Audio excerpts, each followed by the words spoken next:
With winter coming up, we want to be thinking not only about how to take care of our lawns or our landscapes, but we also want to make sure that the products that we're using for those landscapes are stored correctly and that we're going to be able to use them next year, or we don't want to over purchase so we have to store these chemicals for many years, so they're not going to be as effective from year to year.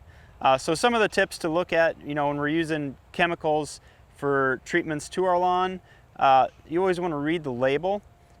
Usually on the last page of the label, it does state how these products are to be stored and to be disposed of. So some of the products require that they do not freeze. So we want to think about, if we're storing these chemicals in our garage that's not heated, they're going to freeze and we're going to use them next year, they're not going to be as effective. So if I'm out there making a treatment, I want to make sure I'm using the correct products the right way. So I don't want to be wasting my time and wondering why this product didn't work in the following year when it worked last year.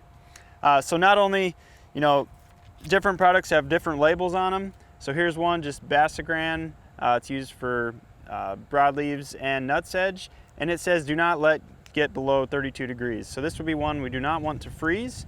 I have another one here, Tenacity, that's used commonly in seedings, the liquid version, and this one can be stored down to 20 degrees below zero. So there's a difference in products and a difference in how they're to be stored. So just look at the label. Usually on the last page it does give you a recommendation on storage. Not only are we going to be storing maybe some chemicals, but also fertilizers.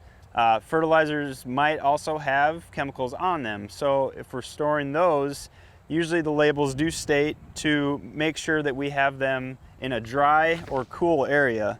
And you want to make sure that if you open up a bag, that it's well sealed. So rolling it over nice and tight, maybe putting a couple pins on there or clips so it does stay tight and moisture cannot get in.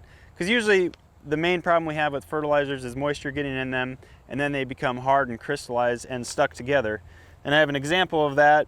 I have some urea here that's got big chunks in it. This was obviously left to expose to the air, and usually in the summertime it happens when we have high humidity, gets in these bags, and it'll cause them to be ruined. So you also want to make sure you don't have any punctures in the bags or anything like that. So I would recommend even putting them in a seal-tight container in the bag, roll them up, stick them in there, and you're going to have a lot better chance of storing them through the winter. Not only do you want to make sure that we're buying enough product for our lawn, if you do have leftovers, try and use that up the following year. I wouldn't recommend keeping them more than 2 years because you never know if it's going to be as good as it was when you bought it. Same with chemicals, 2 to 3 years.